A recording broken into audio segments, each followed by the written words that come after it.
So, oh wait a second, is this...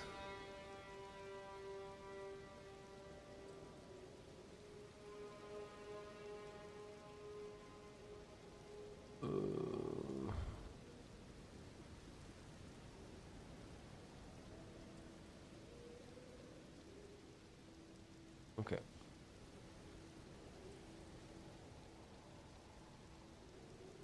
So, I'm not sure if I will continue after this part, because we are now done with Limgrave and Shofra River.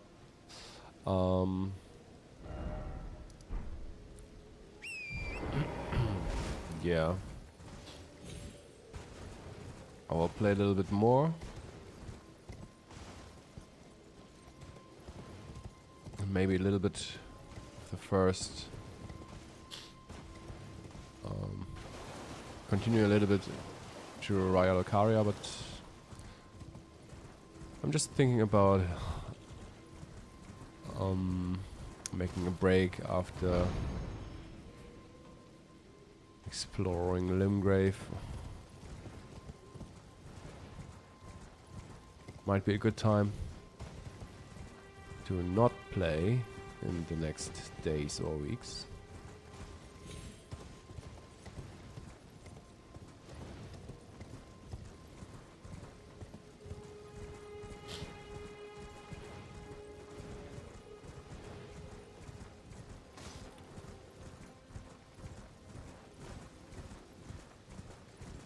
Wait, what?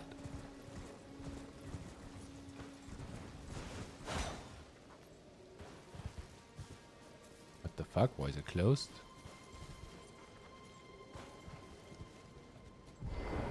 Oh, it loaded the area. What the hell?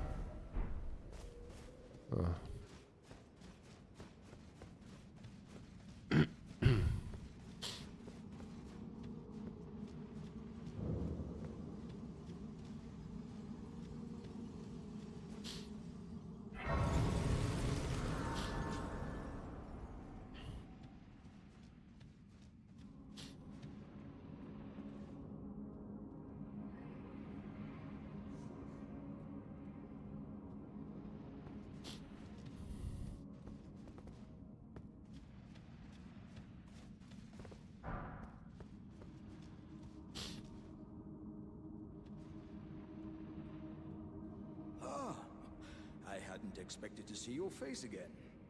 Are you heading to the Festival of Combat too? Oh, no need to be coy with me.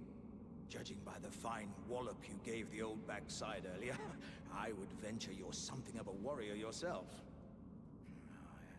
The mere thought of such a festival gets the blood pumping, eh?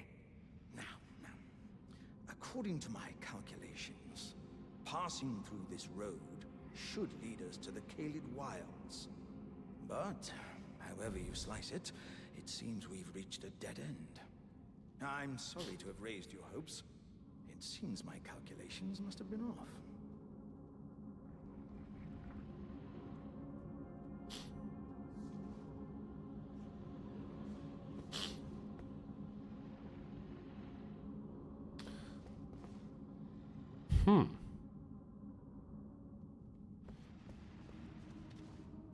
So, for now, I think if we can... hey, Moritz. I really fell in love with the what we have gotten theory, and I'm curious how the Godfrey never left theory continues. Yeah. I really appreciate that you enjoy the videos and the theory. I already have a lot in mind, and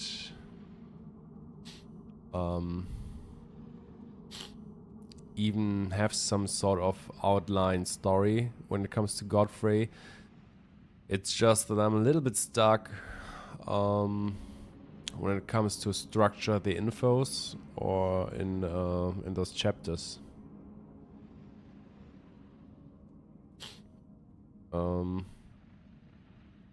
Yeah. That's why it will take some time until chapter 4 of the Godfrey series will be out. I just yeah.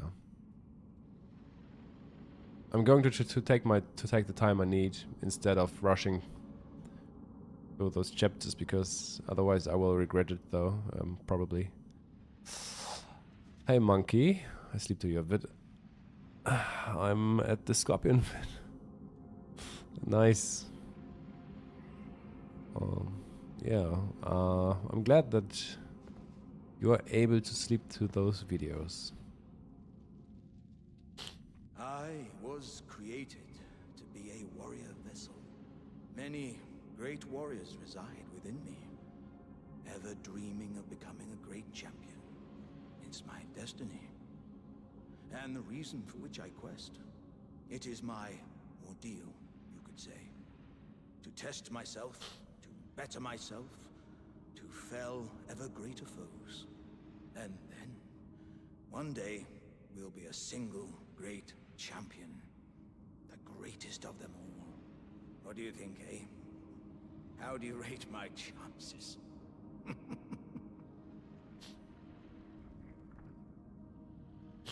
I started a whole new playthrough as well 6 weeks ago, just to revisit some places. Super cool you started your own and shares it with us.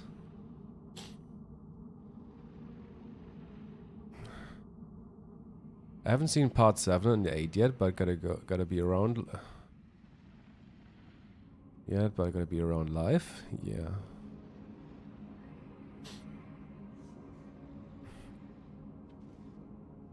I think part 6 is really, yeah, might be the peak of the theory. Because after part 6, the story is heavily intertwined with other characters like Marika, Radagon, and Godfrey. And because the series has a focus on Godwyn, I'm just sketching parts of the story of Marika, Godfrey, and Radagon, and I'm not fleshing them out because that would be too much. So although I know that people will have a lot of questions or even might think that I'm grasping at straws, it's mainly just because I intend to create a whole series for each main character. That's how I try to keep a common thread. Otherwise, it would be just too, yeah. I don't know how I would be able to have a good structure otherwise.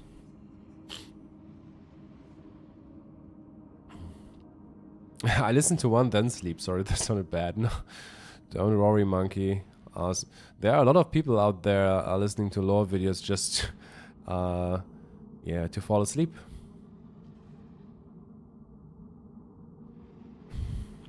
I wouldn't have mind that. I was created to be a warrior vessel. Many great warriors reside within me, ever dreaming of becoming a great champion. It's my destiny. It is my ordeal, you could say. And then, one day, what do you think, eh? So, yeah.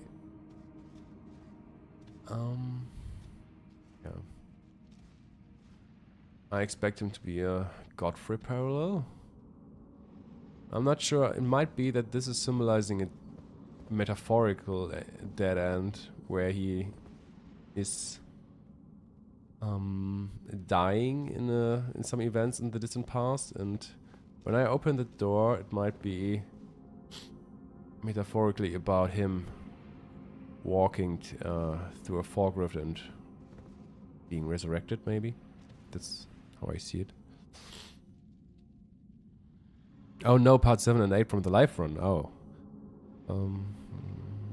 About 10 times.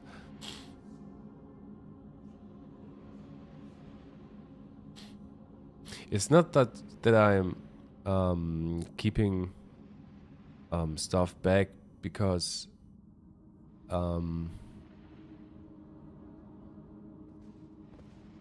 because I want to hold it back. It's just that it would be too much to discuss when I open some topics. When I start to discuss some topics.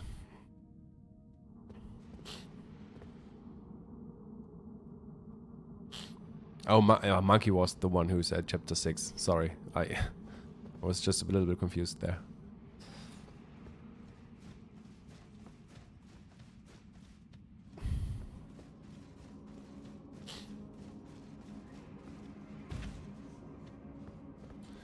Yeah, well, about 10 times already. That's insane.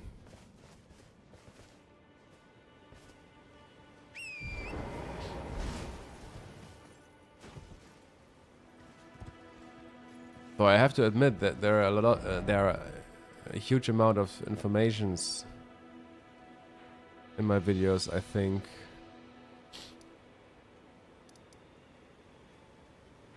And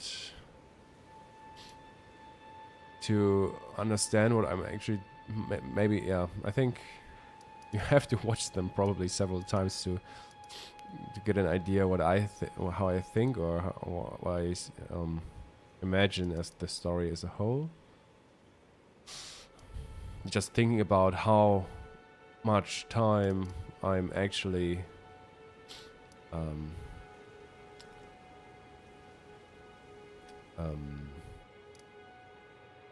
investing and thinking about it, because the amount of thoughts that I have included in those videos, it's just a lot of thoughts, and then I don't expect everyone to being able to comprehend them at the first time, maybe. Okay, so am I done here?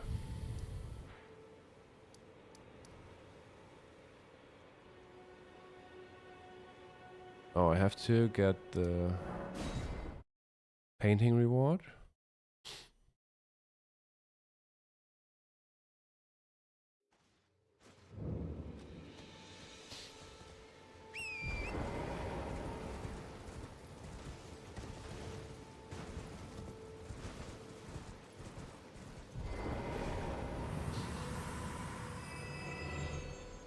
I've never noticed that the painter is doing different gestures. Here he made this this gesture of a possible frame, and right there where the location of the homing instinct painting was, he was instead holding the hand like he would paint some stuff. It's just interesting. Now I'm just wondering if he's doing a different gesture every time. Warhawk ashes. It's really interesting because as I have told the story of Godfrey for now, the parallel in the Warhawk ashes to Godwyn makes even more sense now when you read the first line, because it's about his lord being vanquished. So that even fits with a parallel to Godwyn, where his lord or his father, if you want to say so, got vanquished.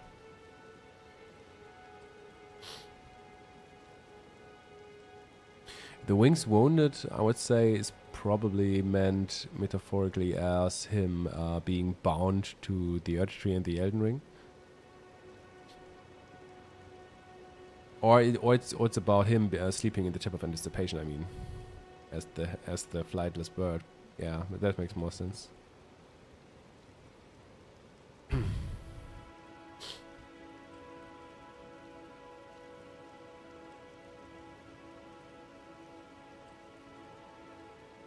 Or maybe both.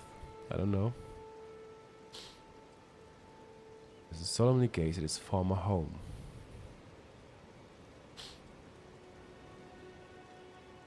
Even the line "former home" fits pretty well. There are things that I haven't discussed yet, but I think, although they are demigods and are related to the Erdtree in Leyndell, I think they had even Godwyn the Golden had a previous life, and the whole story actually started in here in Limgrave and Weeping Peninsula. That's how I imagine it. Because I think the Badlands are actually Limgrave in the very distant past.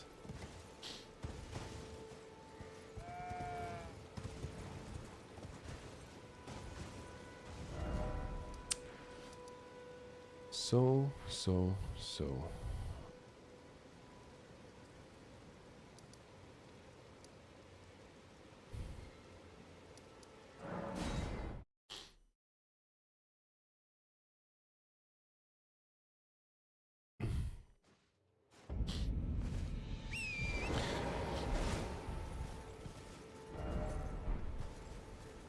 And yeah, I thought I started and I had the idea of starting a new run with a Godwyn Build in mind. And now I'm doing that because I'm a little bit stuck when it comes to the next chapter. And a little bit of commentary might be interesting for you guys, so why not? Beautiful work, felling that dragon, and as such, there's something you might like to know. The heart you brought back. It's used in dragon communion. If you should find yourself overcome by hunger for the heart, yearning for its strength, then seek the decrepit church on the little island off the western coast. You must not forget, though, those who partake in dragon communion will one day shed their humanity, their hunger for dragon, their yearning only worsens until the floodgates burst, unleashing eternal torment, the strength of a mighty dragon. Magnificent, but deadly. It's no surprise that dragon communion is ruinous. Alright, I will continue. You know, considering how packed the lands between are with people, there isn't a whole hell lot of residential housing. That's true. But I don't think that From Software was primarily designing the world with those things in mind.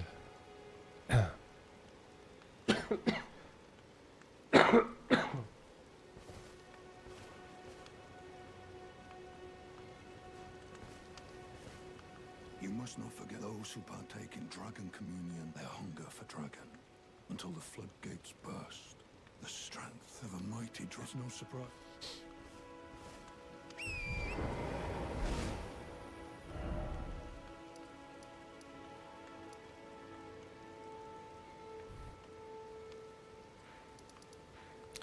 But good to know, Moritz, that you enjoyed the live streams. I wasn't sure how interested you guys might be, but yeah, it seems like there are some that enjoyed this, that enjoy the series. So yeah, I think I am done here.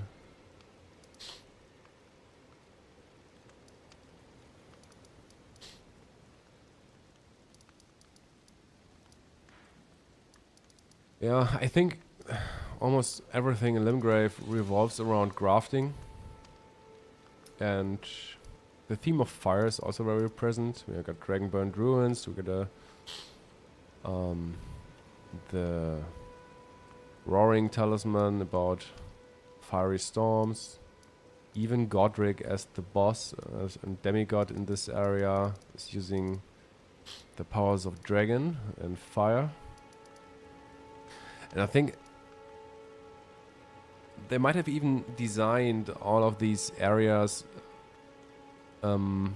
with specific themes in mind, because it's probably all about events that are mirrored in all of those little situations. And I think the main event that is referenced and mirrored in a lot of situations is the event where the Tarnished were burned, crucified, and slaughtered by Radagon.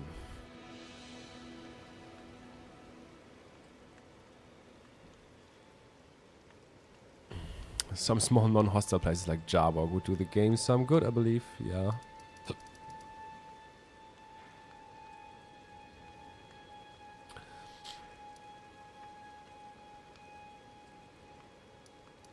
Okay, let's continue on Raya Lucaria. There is some interesting stuff going on as well.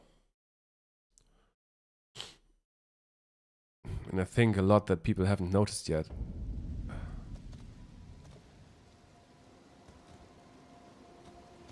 Bok the seamster at your service, master. Ready to make adjustments to your garments.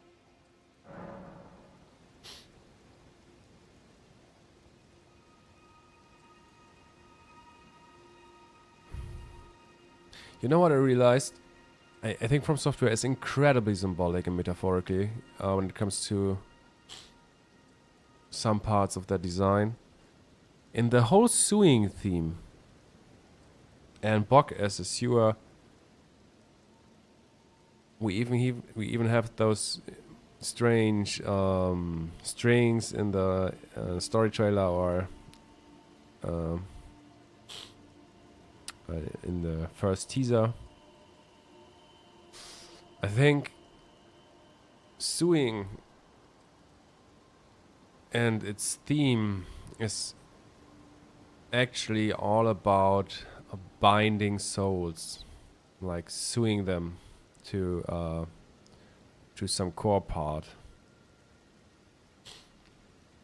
So Going so soon? Please do. it's there are some questions that I'm not sure how to answer, but the situation where Radagon has grafted all the clan members of Godfrey, it was also the moment where he somewhat bound them to himself and the Elden Ring or America's soul. So that is the actual meaning of this table, I think. The Tarnished are all bound with their being, I mean, to America. And yeah. Some would say it's a blessing, but some would say it's more of a curse, because you're not able to die as long America is not dead. But I think it depends on who's in charge. And what I think is that America's soul is not actually in charge, and therefore it's more of a curse.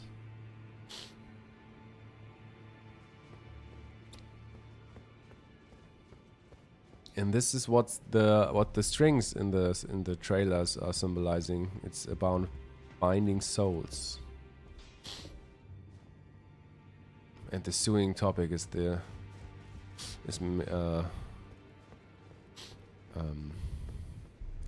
hinting towards the same thing.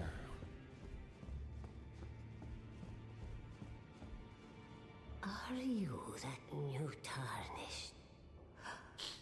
You've done well. I am Enya, the Finger Reader. I interpret the words of the fingers, envoys to the greater will. Look there. The fingers tremble to welcome you, Shardbearer. Let their wisdom wash over you. Great Elden Ring, root of the Golden Order, anchor of all lands, giver of grace, wellspring of all joy. Until it was shattered, the tragic corruption of the Order has taken its toll. Across the realm, life lies in ruin, fallen to pieces. Foul curses and misery spread, unabating. But the greater will has not abandoned the realm, nor the life that inhabits it. So it is that the Tarnished are guided by grace, called to act. Brave Tarnished, your great rune is a handsome shard of the Elden Ring. Seek another of its kind, to become Elden Lord and restore the Golden Order. Let the words of the fingers guide you. So, the Elden Ring here was mentioned as the giver of grace. And I started to realize that I think grace is way more connected to the Elden Ring and the greater will instead of Marika.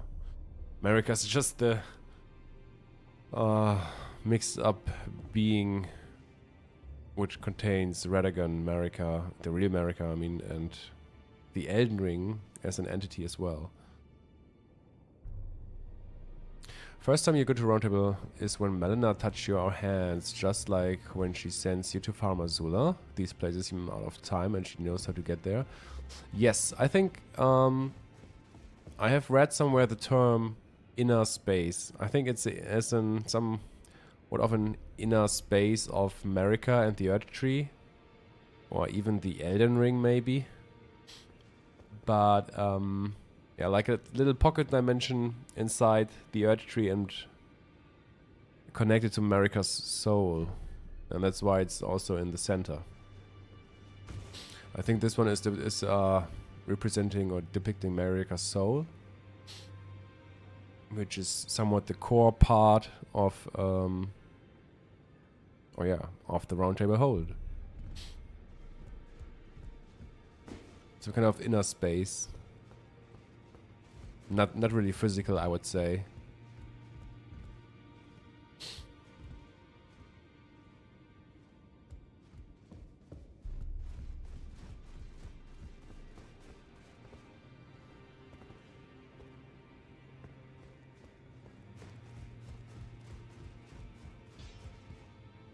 Greetings, are you here for... Well, I took you no matter it's lay out your arms.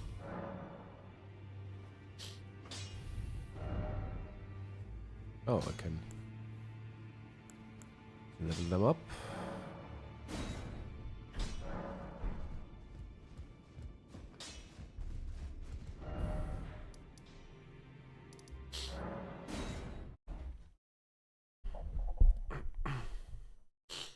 So Limgrave was all about grafting dragons, and probably the event where the Tarnished were slaughtered and burned and grafted by Radagon. And in Raya Calcaria, there's everything in Raya in Leonia, I mean, revolves around another event and some other themes. I think that From Software is primarily designing these things with themes in mind and motives, and yeah, and fill them with allusions, references, and parallels to those events. Bok, this is ready. Yeah, Bok, this seems okay. I got it.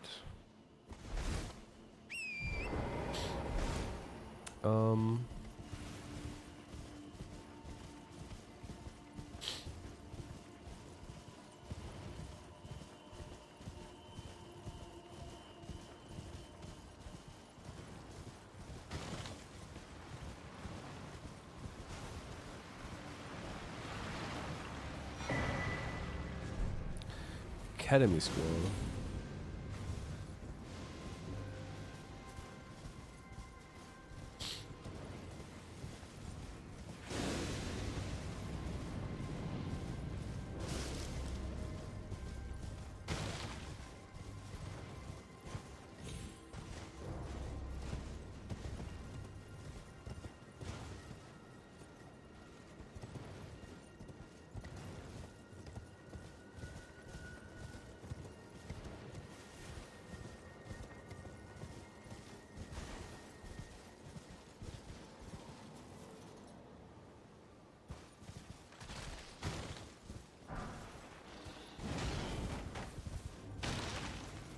Three warming stones.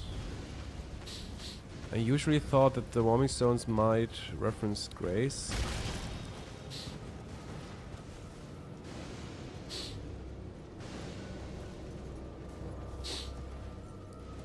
I'm not sure if this was supposed to reference grace.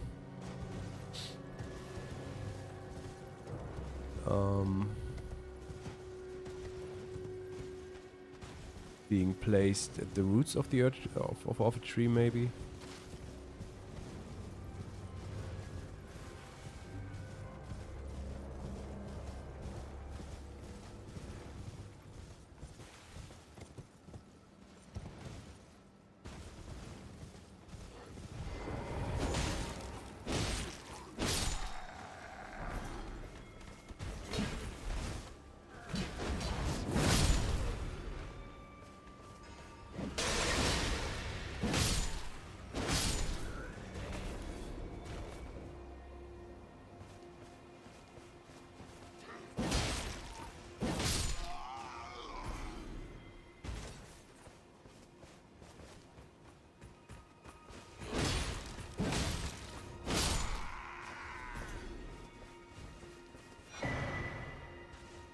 Glintstone Craftsman Cookbook.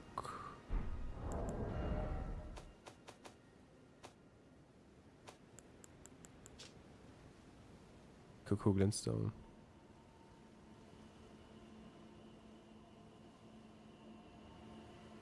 Faux sorceries. I'm still thinking about this line.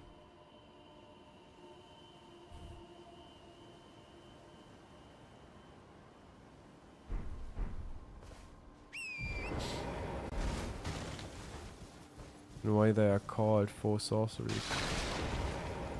Oh, what's in here? 6 smoldering butterflies. Hmm.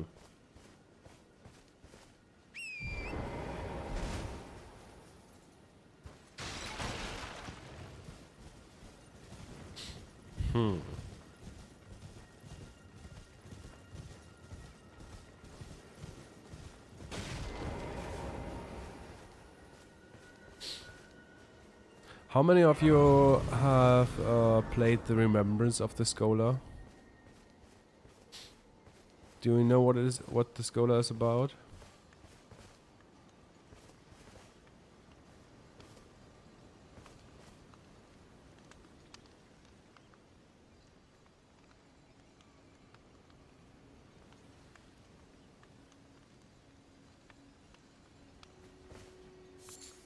You're new around here. Surprised you found me in my little nook. No matter, no matter. Your money's as good as anyone else's. Why don't you take a look at my wares? Oh, but don't ask me how I got my hands on them, eh? About finding the cleansing tear. Yeah. So, I think the Scholar parallels some events of Radagon, though some that are not really known.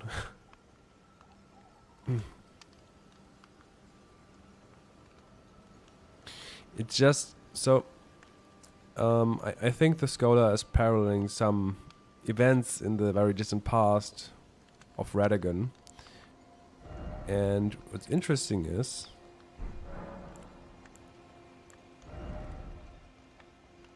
So, and the scholar is not only a swordsman, he's also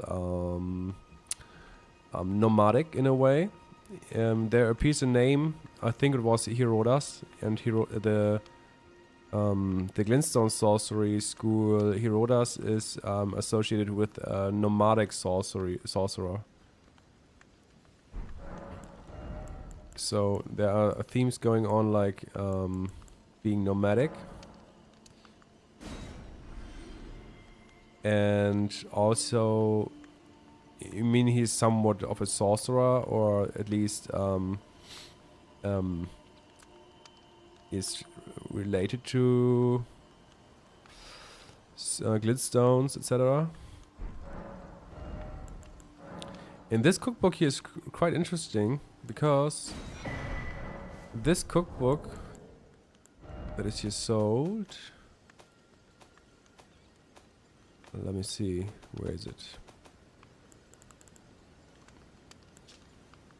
Yes, it's this one.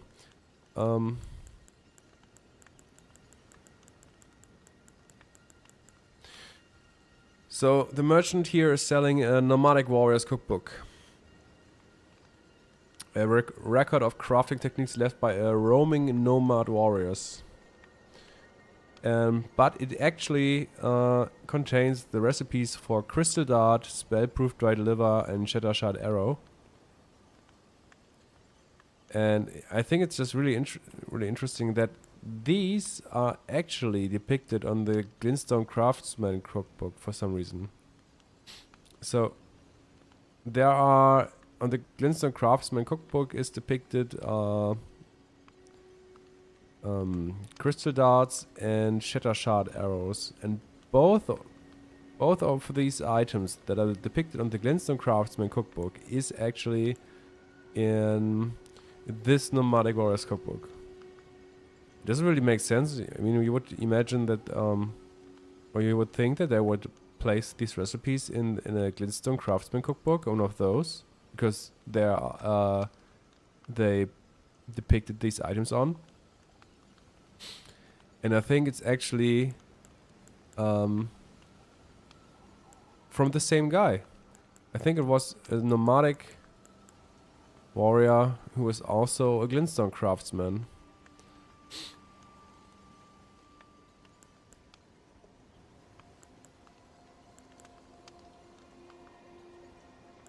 And I think it's maybe even Radagon, but it might be associated as a nomadic warrior and a Glintstone craftsman. And these might even be Radagon's cookbooks, I think.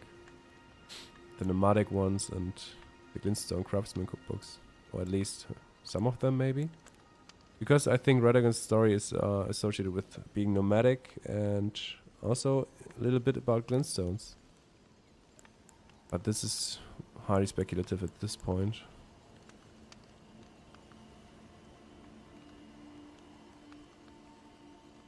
But it's interesting that I think we even have a parallel in the Scholar for this.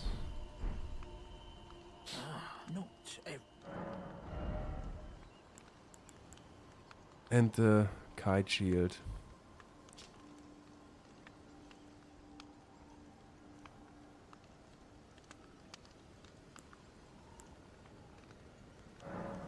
The kite shield is just insane.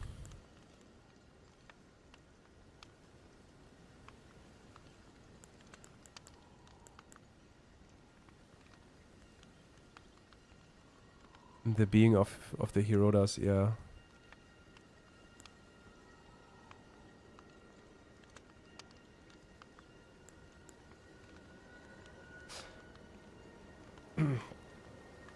I don't know if you want to hear my thoughts on the cleansing tier. I think I've understood what it is about, but it has to do with the concept regarding souls and bodies that I have in mind. I don't know if you are interested in that right now. It's a little bit, yeah, it's very theoretical.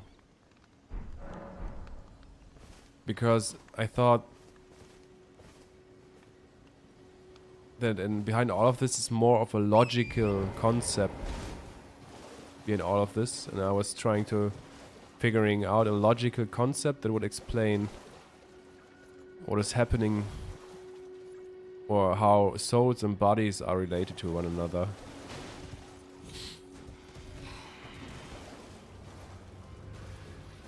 Or how, or what kind of concept would explain some relationships.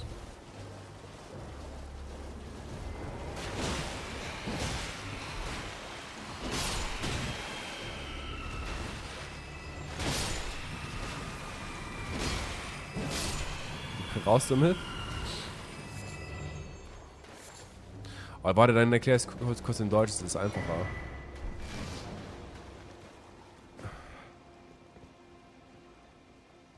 Du bist Deutsch, ne?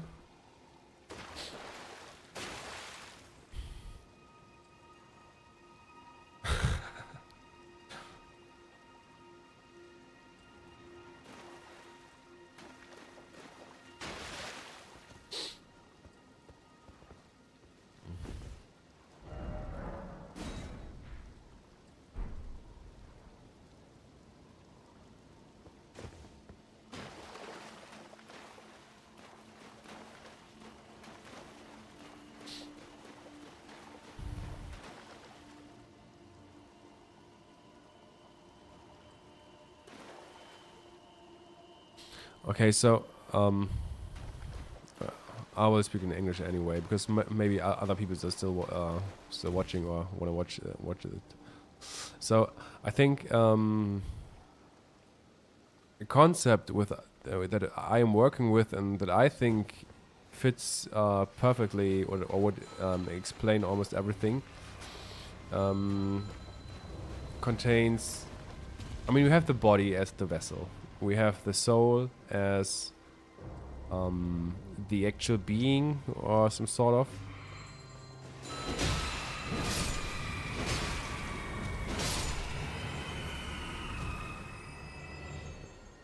But I think in Elden Ring we also have a third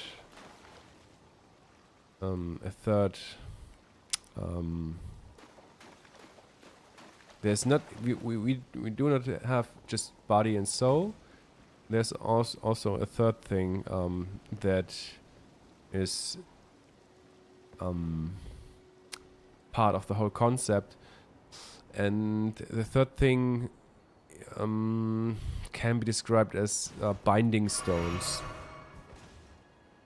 So you have a spirit or a soul, you have the body as the vessel, and then there's also an object to that the soul or the spirit is bound, and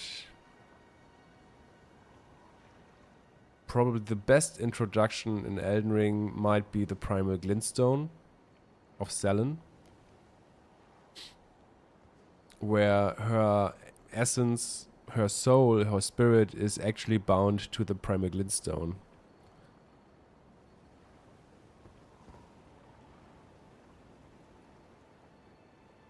And I think it works like that. When the primal glintstone, or the binding stone, if you want to call it, is implemented or touching a possible vessel, the spirit or soul can take place in this vessel, and in this way, yeah, the sorcerer in this case is being reborn.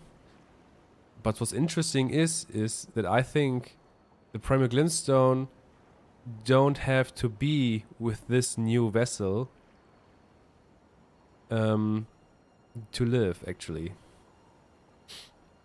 Because when you take the primal glintstone of Selen, she's actually still living, interestingly. And there is an interesting event where you are already walking away with the primal glintstone of Selen, and you only get later a message that she is dying right now. But that's that happens later when you're already away with the primal glintstone. So this is how it works. And with this concept in mind, you can even explain circumstances regarding Rani. Because I think the Dark Moon Ring is actually Rani's primary glintstone. And when Rani is using the Finger Slayer blade, killing the two fingers, she is probably dying as well in this course of events. But when you give her back the ring with the Dark Moon Ring, which contains, from my perspective, her primary glintstone, she is being reborn in the exact same moment where you put on the ring on her finger. And yeah, it's the same concept. Like the same way you are rebirthing Selen when you put the primary glintstone of her in a new puppet or vessel.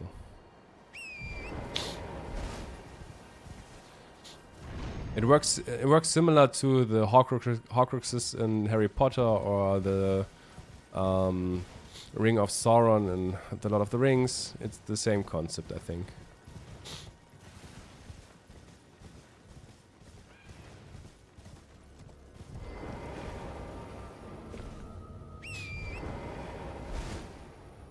And we can even expand this whole concept, because I think in the end, the Elden Ring or the Elden Beast is serves somewhat like a giant primal glintstone for several beings.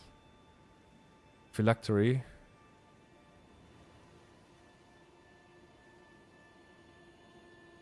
I mean, although we can see the spirit of Rani, nonetheless, she's housing some kind of puppet or vessel.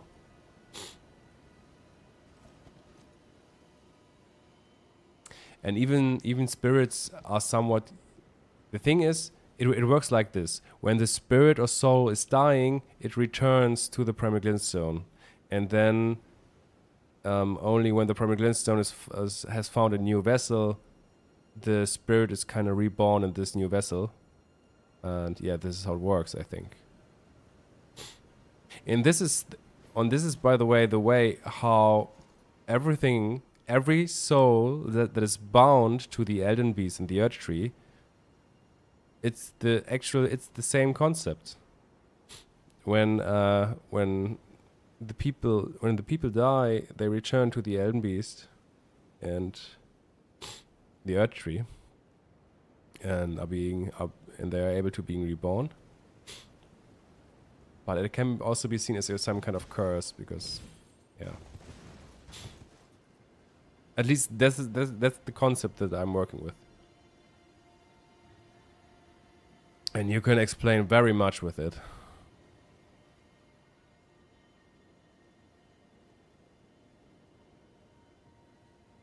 Oh, when it comes to the cleansing tier, the cleansing tier, I think, is the same, what is called the night tier or the celestial dew in the base game.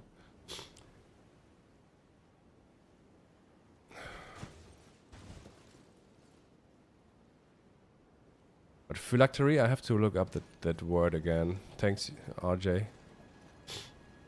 The glintstone interrupts the reincarnation process before the soul can re-enter the cycle. How does it interrupt the reincarnation process? I don't know.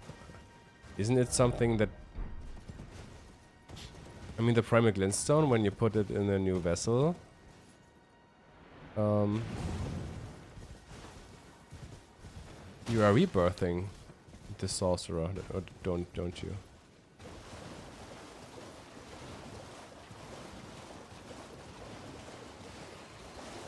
Oh, by the way, we also have an item that is called Binding Stone, no? And it's just further indicating that this kind of concept might be what is used in this game.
So, and if you want to know what I think of the cleansing tier,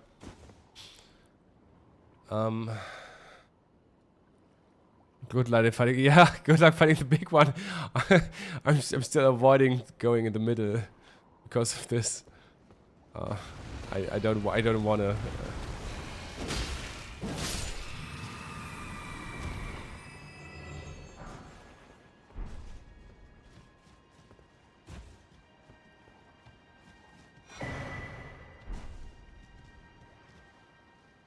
Ritual pod.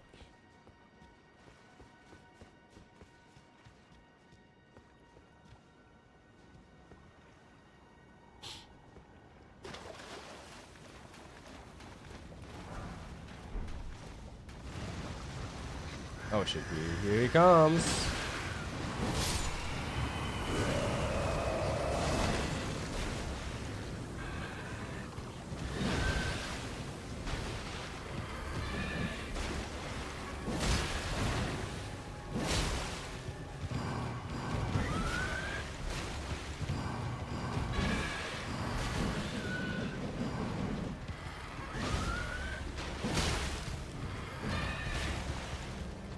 I'm doing pretty well.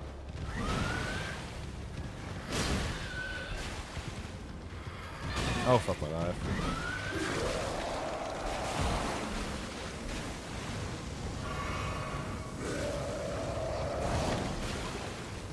I was wondering lately if these are maybe related to the golden lineage and are related to poison because they might have been poisoned in the past as well.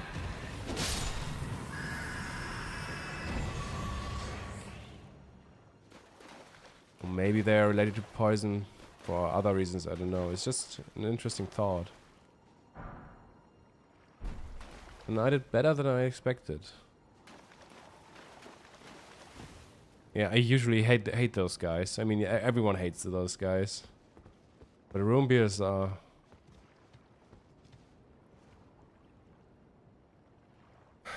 even more annoying.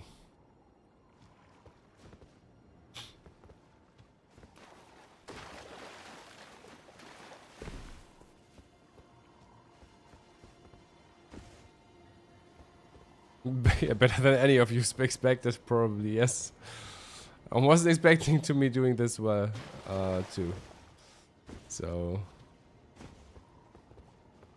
I surprised myself too there.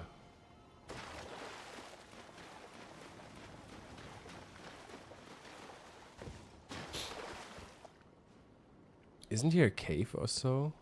I mean, cellar, I mean. There should be one. I'm pretty sure there was somewhere the Wraith Calling Bell over here. Just can't remember where.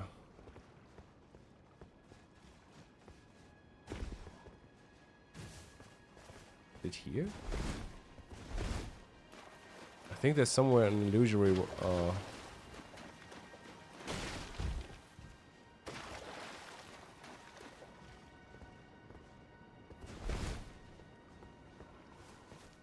probably here. Oh, here. Ah.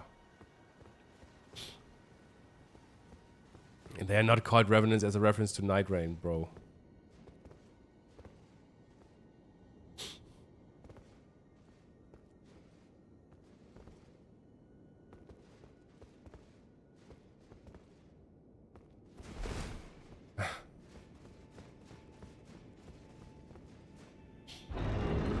It might be the other way around, though. But I think it's more about, yeah, being a revenant.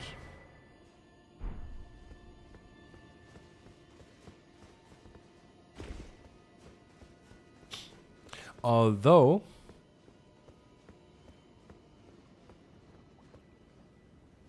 there is an interesting revenant that has a special name or a unique name. There's a Revenant as a mini-boss called Royal Revenant. And it's guarding the Ice Needle. Which is associated with the Carrion Princess.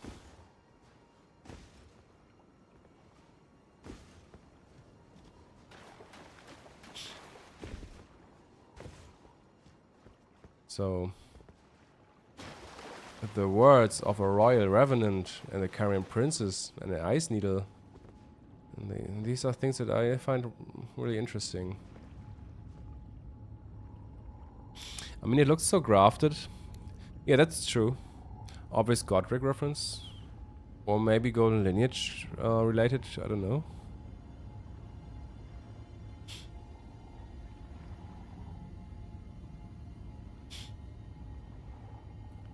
Makes sense. They connect to your poisoning scenario. Yes. It does, right?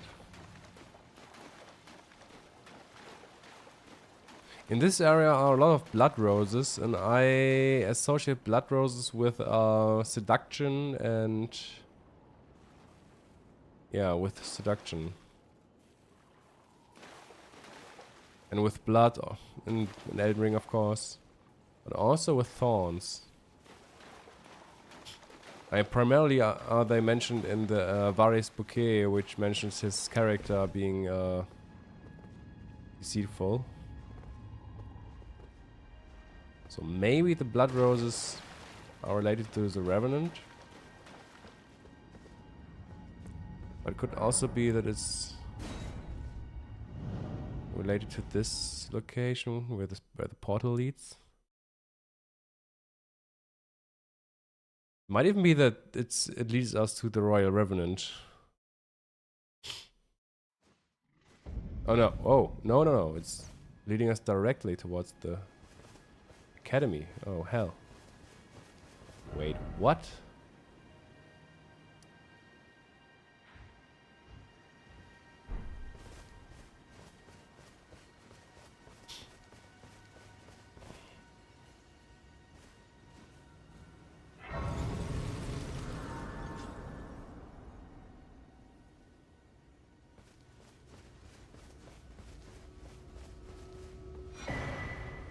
Healing hurts them.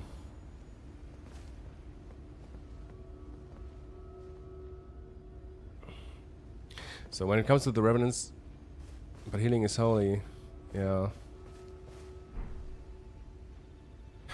It could also be that they were not touched by the two fingers.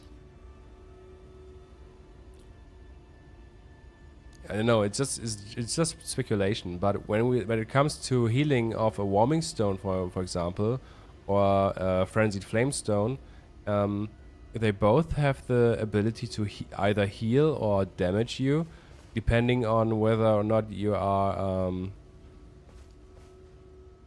I mean, not the warming stone, but in the case of the frenzied flame stone, was it? I think it heals you when you are.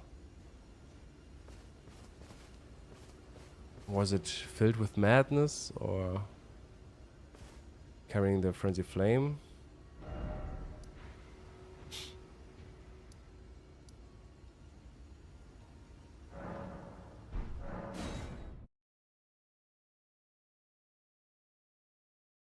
Would be interesting to know if the warming stones are hurting the revenants, right? I don't think so, but would be interesting. Do I have some? I have some. Let's check this out. I don't think they hurt them, but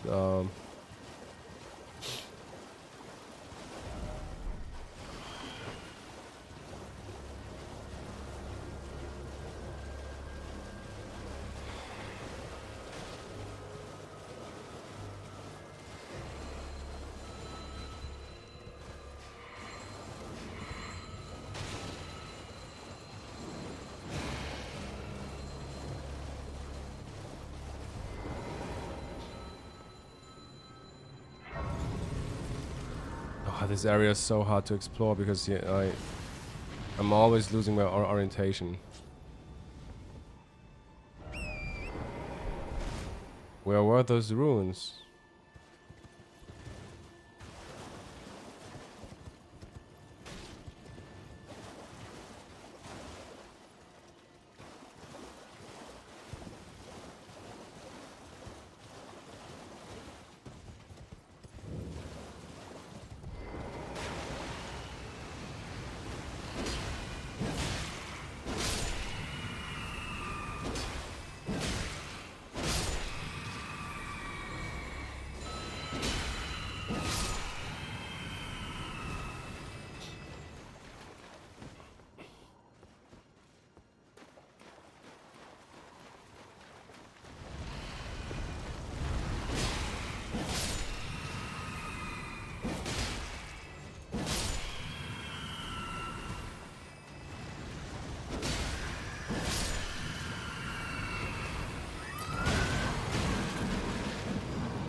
I don't think it hurts him.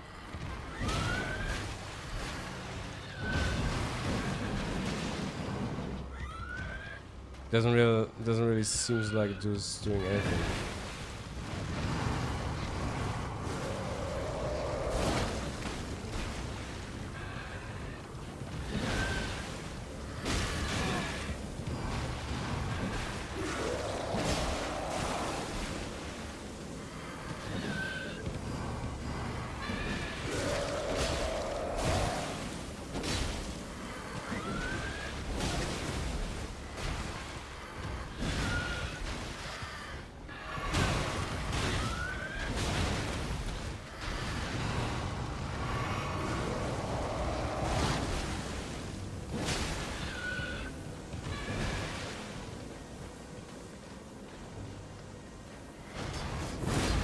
Ah, fucked up. I thought I could time this better.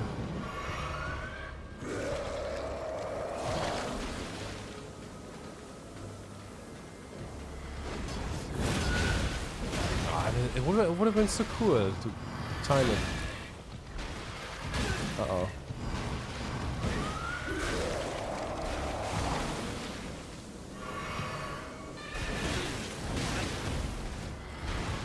I fucking hate these guys.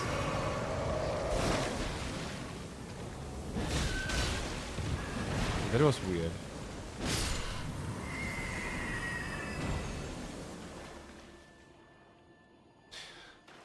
Yeah, but nonetheless, the poison connection is pretty interesting.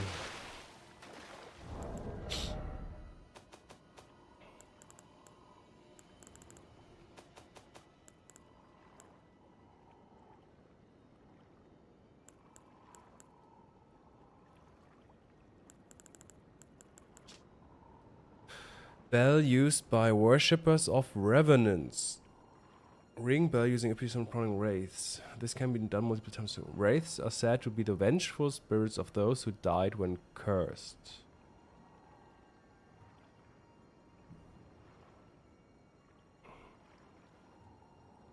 The question now is, what does it mean to be cursed?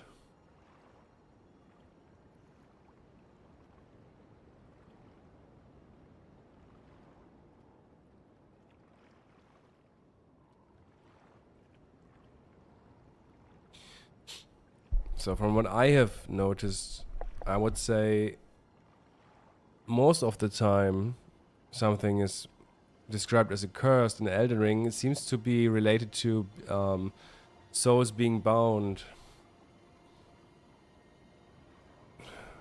So for example, the same model for those spirits is used in relation to the Dung Eater.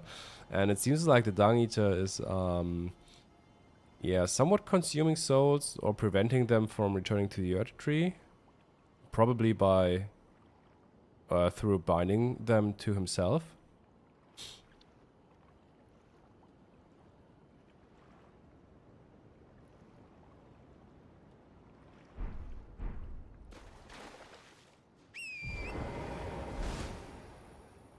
Elemental associations is also the tree of which are spirits.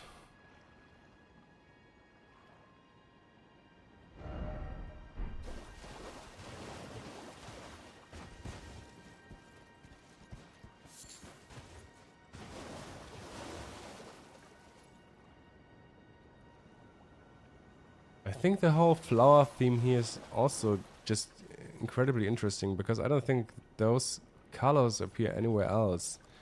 I mean, these are purple and yellow or golden, but in a bit more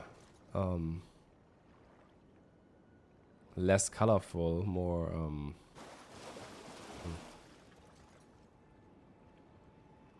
I mean, the golden lineage is poison in itself, so I think that's a brilliant catch, and them being weak against holy damage could stand for the lost strength of the members of the golden lineage. Yeah, maybe they are just it could also be that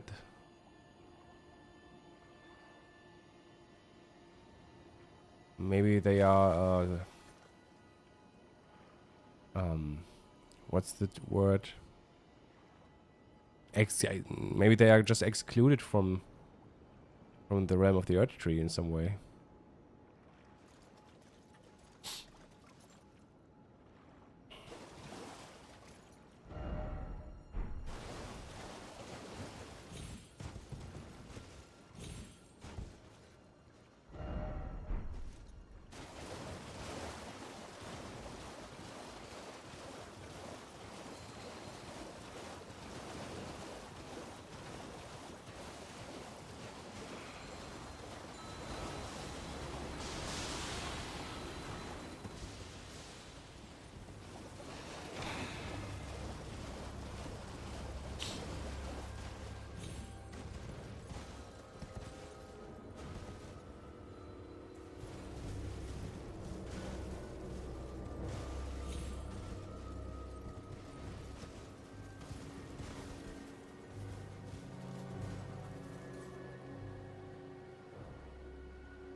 Interesting, he's using the flail.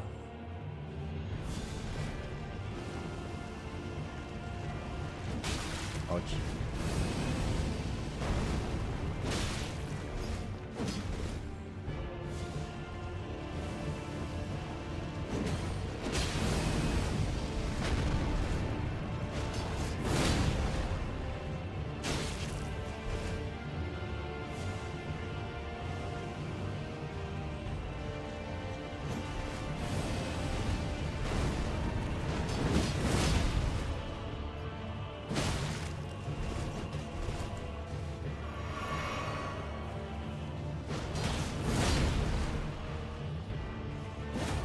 Ah.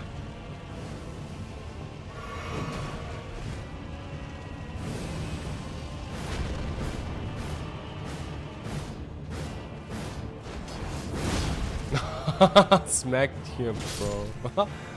Nice. Yeah, Dung Eater's eating ass. Definitely. There is some I think it's called Kappa Demon in no, not Kappa Demon. It's called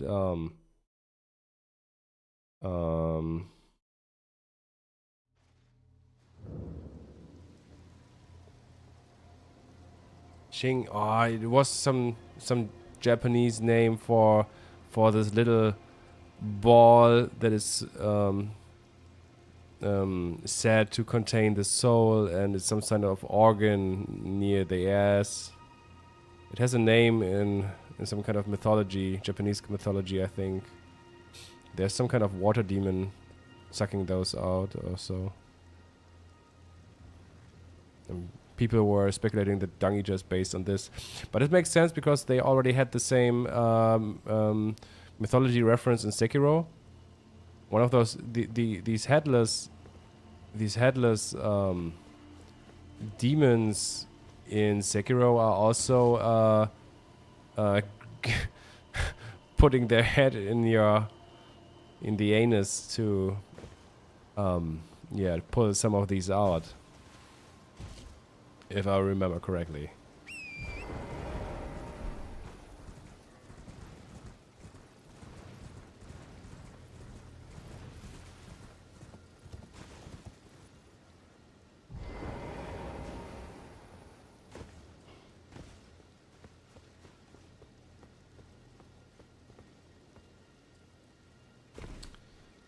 Not sure why, but here's a sacrificial twig directly above this merchant placed.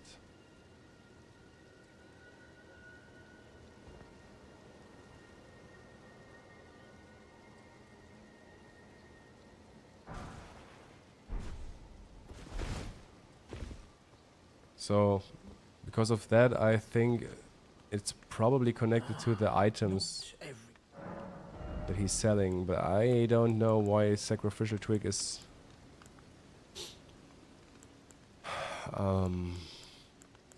yeah,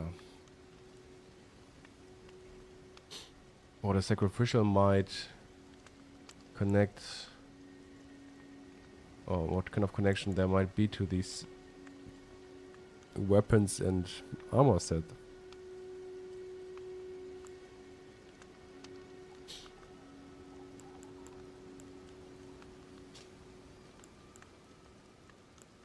The lantern.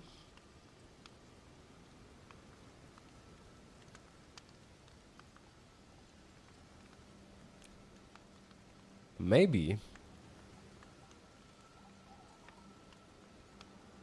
I thought maybe the lantern has some kind of literary meaning to it, like literary symbolic meaning, I mean, but not sure about that.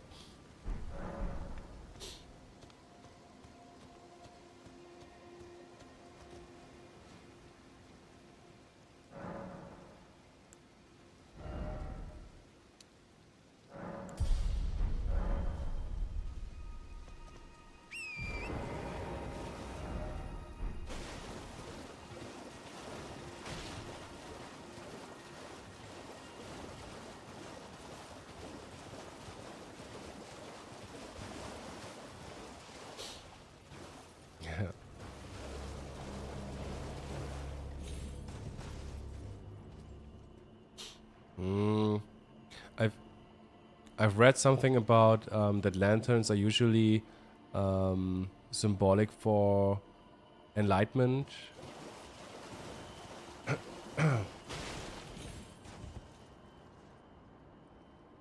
To gain a better view on something, or to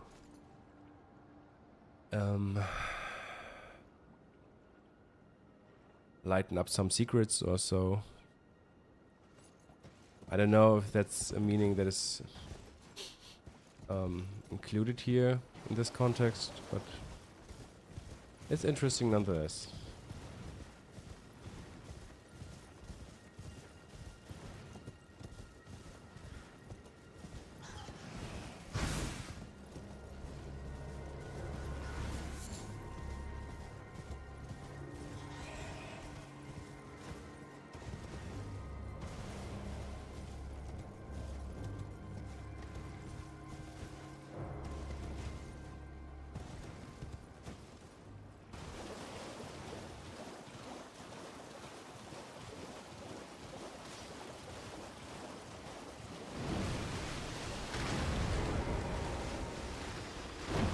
I didn't expect the crayfish right here. Wow. In front of the Ateria leaf.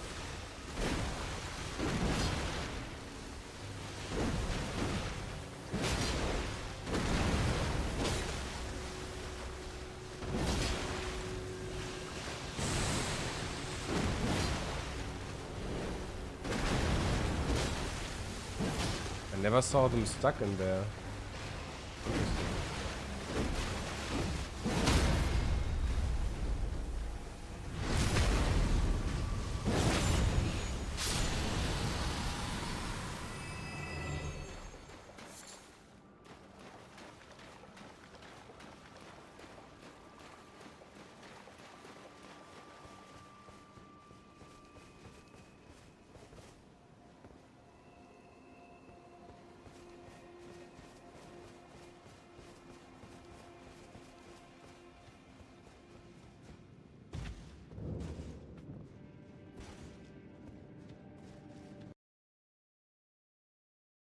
My game just crashed. Wow, what the fuck?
While in combat, you are unable to craft items or open your map.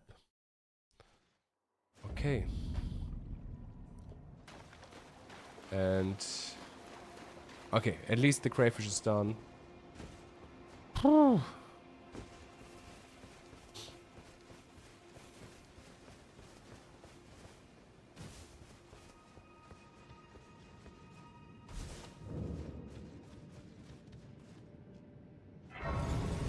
Oh, thank God it doesn't crash again.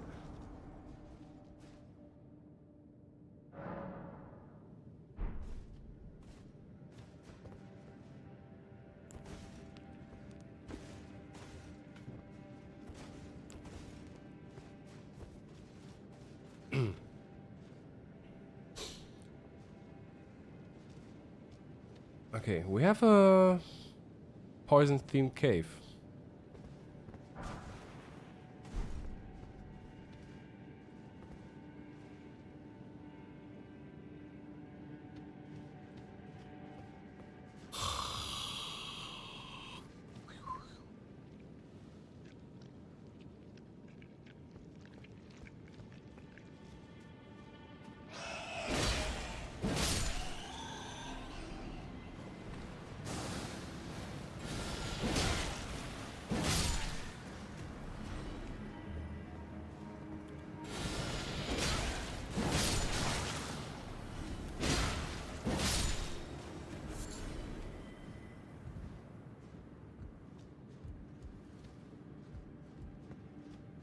Mm. I mean, of course, they had to include the crayfish, and the Forsaken Hollows. Limville was a too peaceful place without them. Yeah.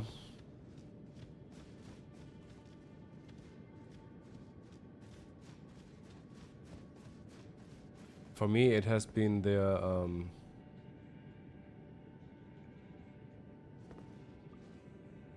what else did they include? I just had to laugh when I saw the Divine Beast and Curse Blade fight. What the fuck? Come on. It's just a nasty combo.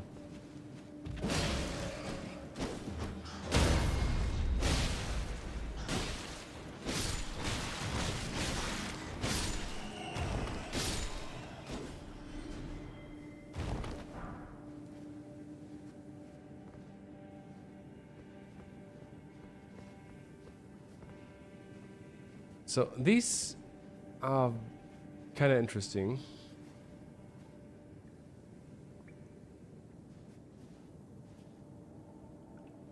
It would have been nice to know if there was a lead right above him.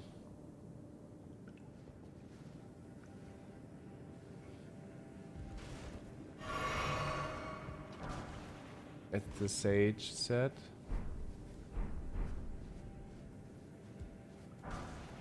Serpent Arrow.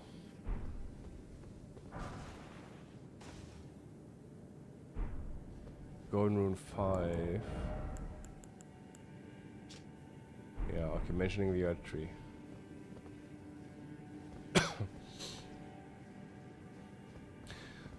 Do you see the Earth Tree over there? And probably a Radagon reference, together with the Sage set, red-coded.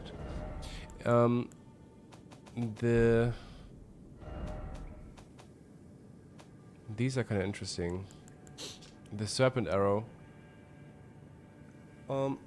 They are speaking of loyal minions of the formless serpents. Their fangs are daubed with deadly poison.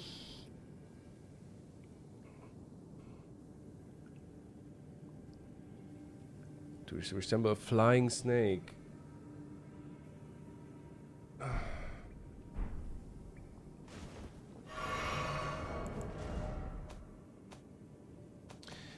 It might be not really comprehensible what's going on in my head, but it's just that I think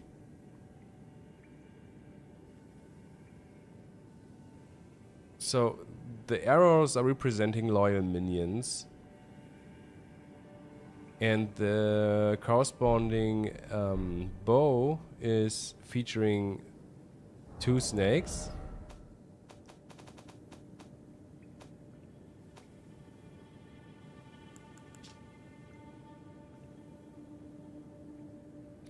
The serpent bow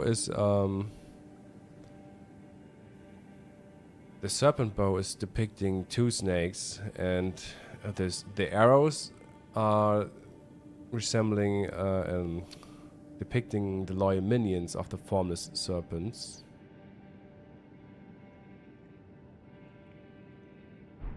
I was considering so what I have in mind is that the twinned serpent is probably a reference to America, and therefore the loyal minions is, I think Radagon is one of them probably. The symbolism carries over. It would even fit to Mesmer as a Radagon parallel, because the twin serpents are a reference to America. At least that's what I have in mind so far. I don't know if that makes sense to you guys, but yeah, the mentioning of a flying snake is also very interesting.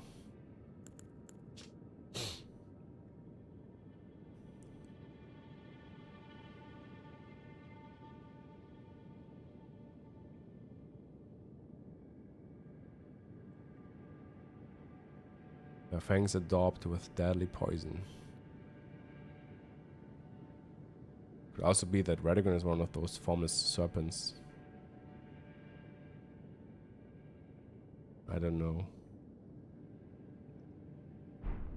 It's just that I think the twinned serpent is Marika, or representing Marika.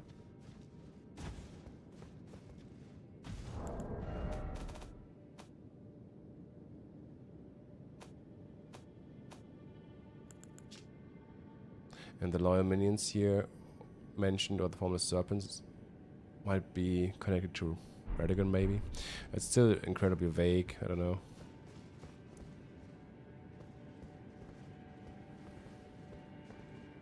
Shouldn't there be items somewhere over?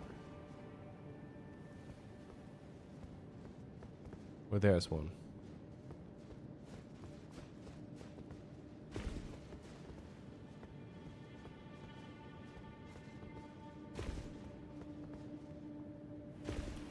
Oh, nice. Another.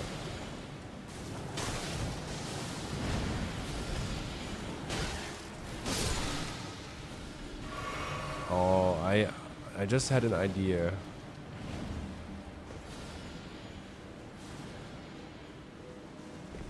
Interesting. The rune that was right in front of these two Miranda flowers is one of those runes who say, do you see the earth tree over there? And maybe it was an allusion to those two Miranda flowers stretching their heads towards each other. Maybe it was an allusion to a crossed tree, you know? Maybe.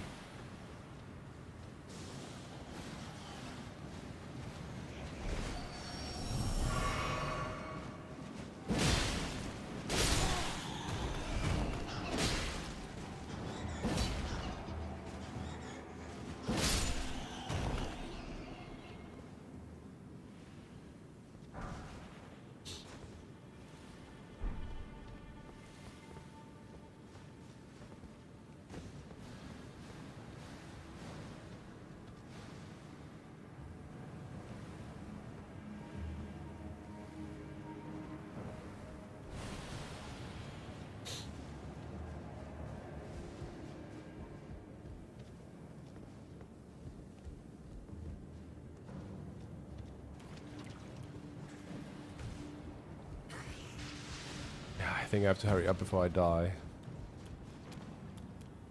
What's here? 2 poison grease.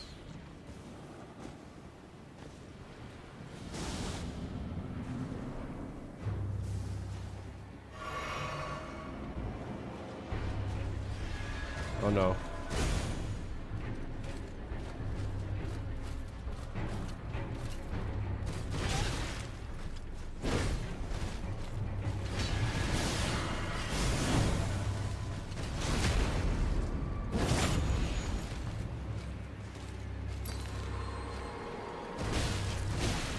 Okay, I'm not gonna parry this guy.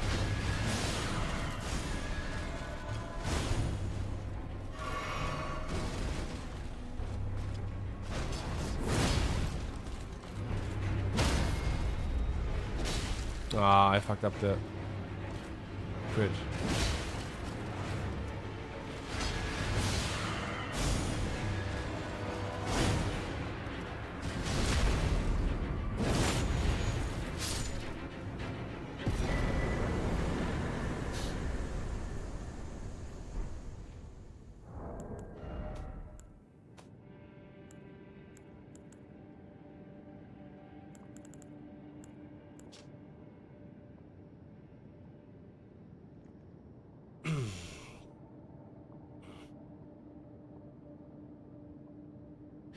The wings symbolize Melania and her undefeated prowess, though she never knew relief from the accursed rod she was born into. Her blade was forever beautiful and relentless.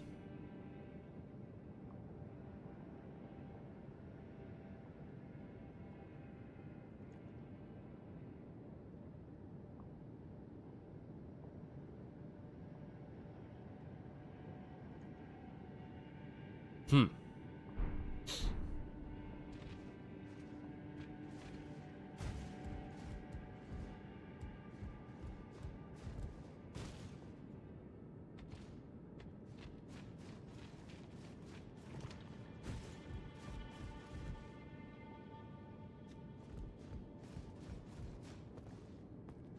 Yeah, it's a strange boss for the area, definitely. Though there is a stone monument over here somewhere. It is also mentioning Melania and her how she is marching the way south towards Rodan, probably.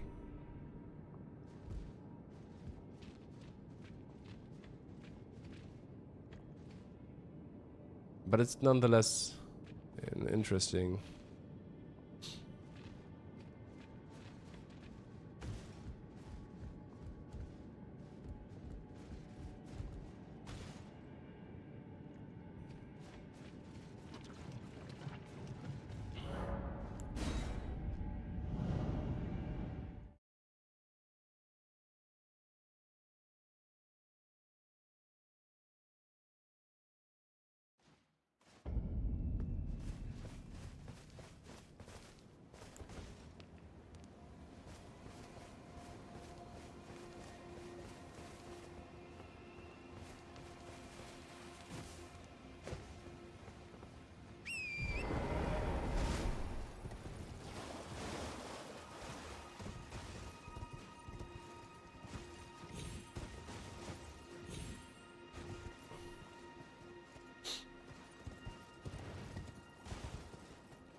Oh, a turtle.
Do you guys remember the waterfall symbolism that I mentioned twice?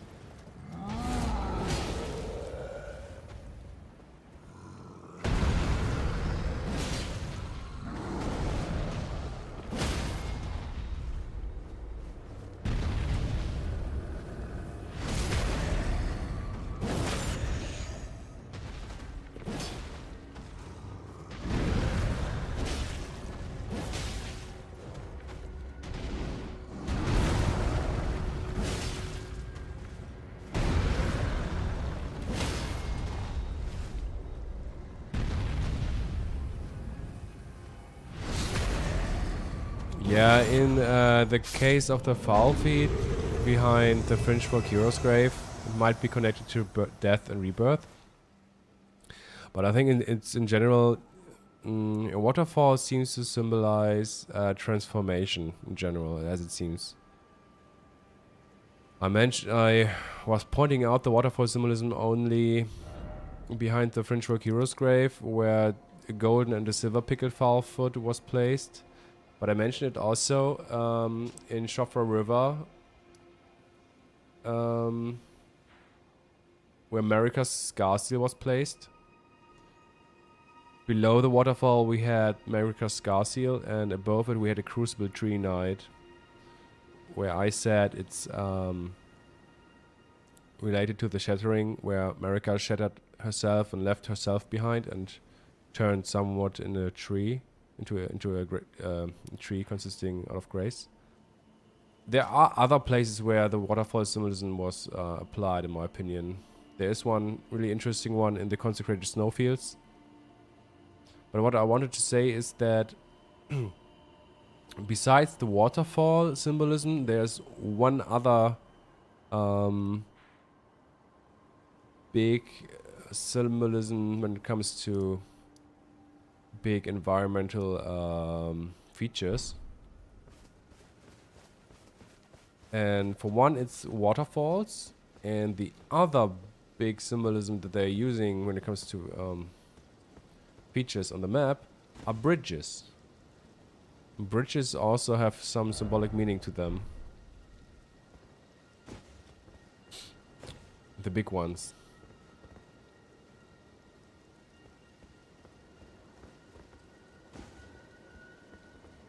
So what we have here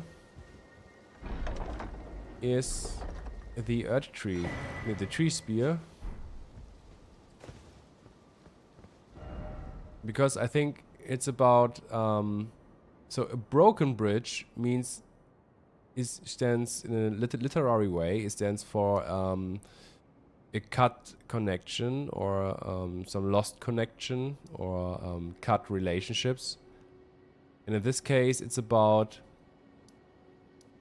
I think it's about Godfrey and the Tarnished, who were cut off from the earth tree. That's why we find the tree spear here. So it symbolizes the cut connection to the Tarnished and Limgrave, or even the, yeah, that they were left behind.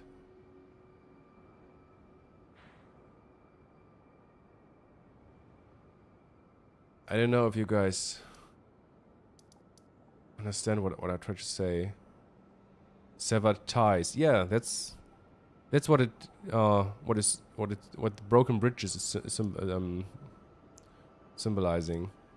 And it's really interesting because it's not the only place. I'm convinced of this literary meaning of broken bridges, or bridges in general, because I think it's also applied in especially in the place where Corrin stands with Goldmask.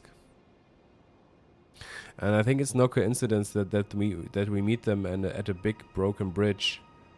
And I don't even think it's a coincidence that we come from the one side of the bridge, and Corrin is ending up on the other side of the bridge. Because I think it's when it comes to Corrin and Goldmask, the big broken bridge in Altus. So Corrin comes from the south and it's ending up with Goldmask on the other side of the broken bridge, and it's symbolizing, especially when it comes to the parallel, that when Corrin is joining Goldmask, he's leaving behind his past. So he's severing ties with his past, and that might not make that much sense when it comes just to Corrin, although he's somewhat leaving behind his past when it comes to the prophecy that he obviously believed in his past. But it makes much more sense when we think of them as parallels to Radagon and the Greater Will, because it was the moment when Radagon joined the Greater Will, or was influenced and manipulated by him. It was that moment where he left behind his past, and yeah, there's even more going on. There's way more going on there, but it would be too much to go into detail. There's one incantation nearby, and even the gold mask as an item, and there are Dragonborn Grease right in front of gold mask that even have meaning, and even the items at the merchant, I realize that even they might have a meaning and are connected to everything around the bridge. So what I was trying to say is that people were always wondering why we have even a cutscene for a bridge in Volcano Manor. So you might have wondered yourself, were wondering yourself why we got a cutscene for a fucking bridge, but not for some bosses, and I think it's the reason behind this is that the bridge, it has a literary meaning. It has a really incredibly important meaning, especially in Volcano Manor. And that's why we got a cutscene for the bridge there, I think. And we also have a cutscene for a waterfall in Shadowkeep. So I think these two features in the environment, waterfalls and bridges, have very are sometimes used with a literary meaning in them, and that's probably also the reason why we got cutscenes for them.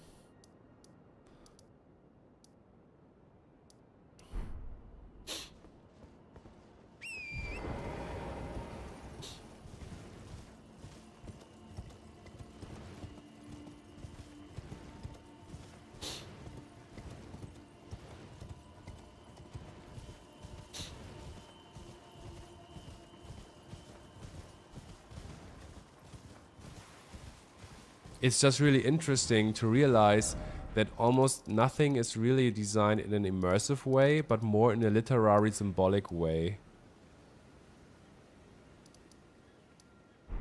It's just really interesting to me, at least.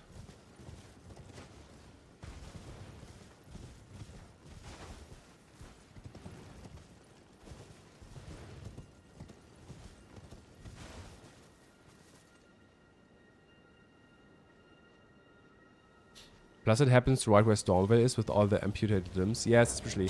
And when it comes to Stormvale and the broken bridge, it's the finger reader crone that that is even highlighting this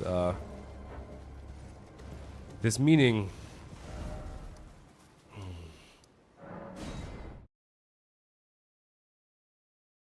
Because the finger reader crone is yeah, talking about the broken bridge. That the way north is, yeah, that the connection to the north is lost in some way. But she's also mentioning that Stormvale still stands tall.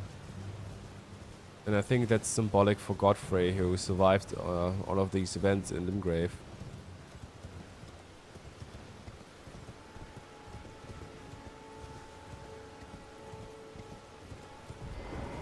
So, and we have also the red and purple color-coded flowers here that I've pointed out in the latest Godfrey video. But she's saying the following. You... Oh, bless you.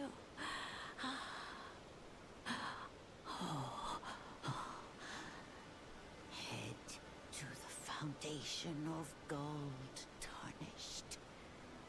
Traverse Rhea Lucaria, glintstone eventide, and reunite the half-crescents at the grand lift. Oh, but the bridge is collapsed and cannot be crossed. Only, why should that matter? Stormvale Castle still stands tall.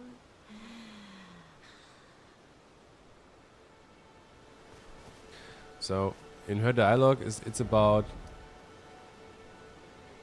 Oh, the bridge is destroyed and broken. What it is, but she's also mentioning that, yeah, but Stormvale still stands tall, and I think it's about Godfrey who survived all of this.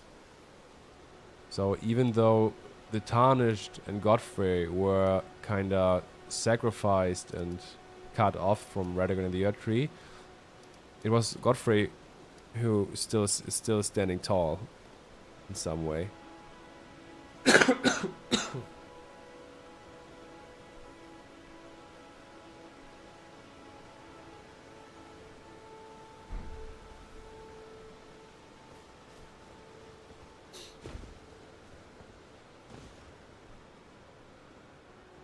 So, I think I'm done for today.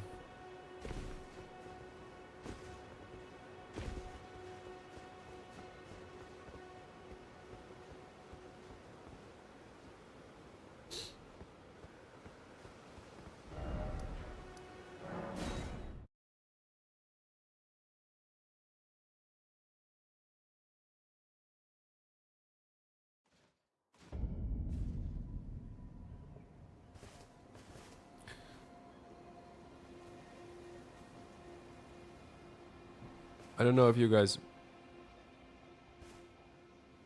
could follow my yapping a few minutes ago, but yeah,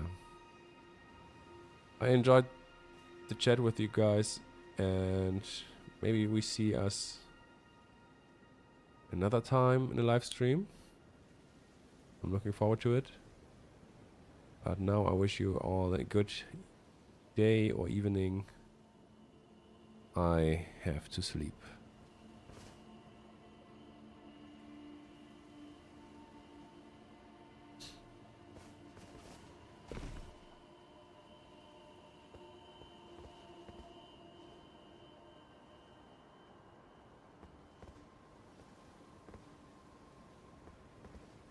Bye bye.